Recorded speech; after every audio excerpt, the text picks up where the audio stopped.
Doctor Mohammad Yunus আমাদের সাথেও যে প্রতারণা করেছে তার জন্য অবশ্যই আমরা তার ওপেন সমালোচনা করি, কারণ আজকে তিনি তিনটা দলকে এস্টাবলিশ করে যাচ্ছেন, এই ক্যাটাগরি করে দিয়ে যাচ্ছেন, আর আমরা বিসি ক্যাটাগরি হয়ে গেছি। সুষ্ঠুভাবে জাতীয় নির্বাচনটা হোক, তার আগে আসলে আরেকটা গণভোট আয়োজনের প্রেক্ষাপট কি আছে?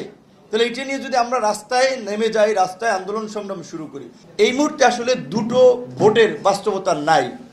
একটা ভোট সুষ্ঠুভাবে করা যায় কিনা সেটা নিয়ে যথেষ্ট সন্দেহ আছে। আজকে যে আমরা জাতীয় নির্বাচনের কথা বলছি, সেই জাতীয় নির্বাচনে যখন তফসিল ঘোষণা করবে সেই সময় চিত্রটা কি হবে আপনারা যদি একটু চিন্তা করেন। বিএনপির মতো একটা বড় দল, জামাতের মতো বড় দল, আমরা যারা আছি এখন যে অবস্থা দেখতে পাচ্ছি, বিএনপি জামাতের মতো বড় দলগুলো বা মিত্র সংগঠন যারা একসময় ফ্যাসিবাদের বিরুদ্ধে যুগপথভাবে লড়াই করেছে, ঐক্যবদ্ধভাবে লড়াই করেছে, আজকে তারা একজন আরেকজনের বিরুদ্ধে বলতে গিয়ে বিদ্বেষ ছড়াচ্ছে।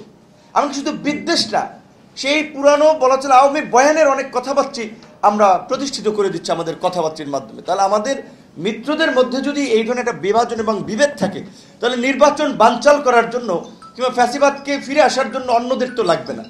এই পুরো প্রশাসনের সেটআপ তো আগের সেটআপ। এমনকি আপনার এই জনপ্রশাসন থেকে শুরু করে মন্ত্রী পরিষদ বিভাগে যাদেরকে নেওয়া হয়েছে, যাদের প্রশাসনের সাথে সম্পৃক্ততা নাই, 10 থেকে 15 বছর আগে তারা রিটায়ার্ড করেছে। 10-15 বছর একটি হিউজ গ্যাপ। তারা তো তাদের সহকর্মীদের পালসই জানে না, সেন্টিমেন্টই জানে না। জনপ্রশাসন আমরা দেখেছি, ক্যাবিনেটে আমরা দেখেছি এই সমস্ত লোকদেরকে বসানো হয়েছে। তারা কিভাবে প্রশাসন সেটআপ করবে বলেন? তাহলে এই যে দুটো নির্বাচন, অনেকে আমাদের সহকর্মী নাহিদ যেটা বলেছিল আমরা সংস্কারের একটা মুভ, সেটাকে অনেকে ইন্টেনশনালি অন্যদিকে নিয়ে গেছে। যে এখন আমরা বলছি যে মনে করি যে সুষ্ঠুভাবে জাতীয় নির্বাচনটা হোক, তার আগে আসলে আরেকটা গণভোট আয়োজনের প্রেক্ষাপট কি আছে? তাহলে এটা নিয়ে যদি আমরা রাস্তায় নেমে যাই, রাস্তায় আন্দোলন সংগ্রাম শুরু করি, ডক্টর মোহাম্মদ ইউনূস আমাদের সাথেও যে প্রতারণা করেছে তার জন্য অবশ্যই আমরা তার ওপেন সমালোচনা করি, কারণ আজকে তিনি তিনটা দলকে এস্টাবলিশ করে যাচ্ছেন, এই ক্যাটাগরি করে দিয়ে যাচ্ছেন, আর আমরা বিসি ক্যাটাগরি হয়ে গেছি।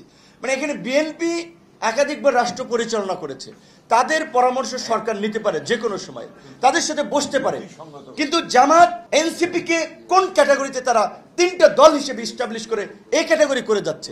এটি কি ডক্টর ইউনূস পারেন? বরঞ্চ ডক্টর ইউনূসকে যখন এই 1তলা থেকে 8তলা লিফটে শেখ হাসিনা হেঁটে হেঁটে উঠাচ্ছিলেন, আমরা প্রতিবাদ করেছি। আমরা তো সেদিন ইউনূস সাহেবের কাছে কোনো সুযোগ সুবিধার জন্য চাই নাই। আন্দোলনে কি জোনায়েদ সাকি আমাদের কন্ট্রিবিউশন কম আছে?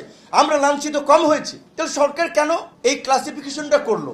তাহলে আমাদের সাথে প্রতারণা করেছে না? আমাদের যে বিশ্বাস, শ্রদ্ধা, ভক্তি নিয়ে আমরা তার প্রতি আস্থা রেখেছিলাম, আজকে 1 বছরের শেষ দিকে তিনি কোন দিকে নিয়ে যাচ্ছেন আমরা তো শঙ্কায় আছি। 11 পেয়েছিলেন না? তো সেই জায়গা থেকে আমরা এখনো সংকটের মধ্যে আছি। তো এই সংকট থেকে উত্তরণে আমাদের একটা নির্বাচনের দিকে যেতে হবে।